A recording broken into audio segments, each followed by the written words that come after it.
परवा माझी चिमुकली यज्ञ बाळा, अरे काय तुला तिचा?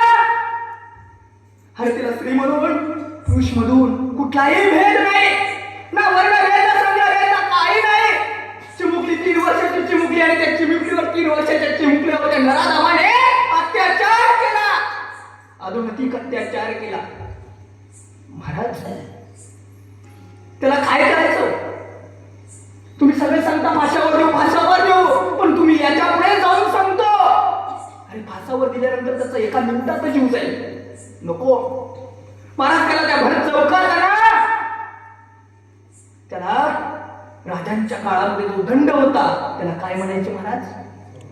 हा बोलत चावा चौरंगा. त्याचा चौरंगा करा.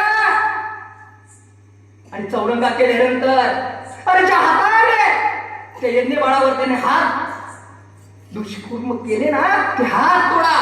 ज्या पायाने त्या मुलीकडे गेला ना ते पाय तोडा. अरे ज्या डोळ्याने त्या मुलीला त्यानं वाईट नजरेनं बघितलं ना ते डोळे कलर करा त्याचे. त्या शासनाला माझी एकच विनंती आहे महाराज, आज आपल्या उंबरठ्यापर्यंत येऊन पोहोचली आहे. अरे मुलगी तुम्हाला आहे, मुलगी मला आहे. माझी चिमुकली 4 वर्षाची 3 वर्षाची मुलगी आहे. हा जे आरामखोर उंबरठ्या येऊन पोहोचले. अरे उद्या आपल्या घरात येतील म्हणून सरकारला जाब विचारायलाच पाहिजे आपण. आणि त्या यज्ञ बाळाला न्याय मिळालाच पाहिजे.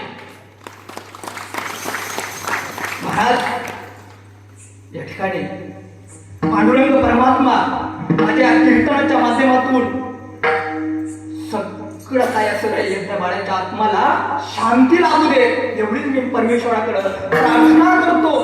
आणि महाराज त्या सरकारला चांगली सद्बुद्धी येऊन त्या हरामखोराला लवकरात लवकर त्याची शिक्षा मिळावी असं मी या कीर्तनाच्या माध्यमातून जाहीर त्याला आव्हान, सरकारला आव्हान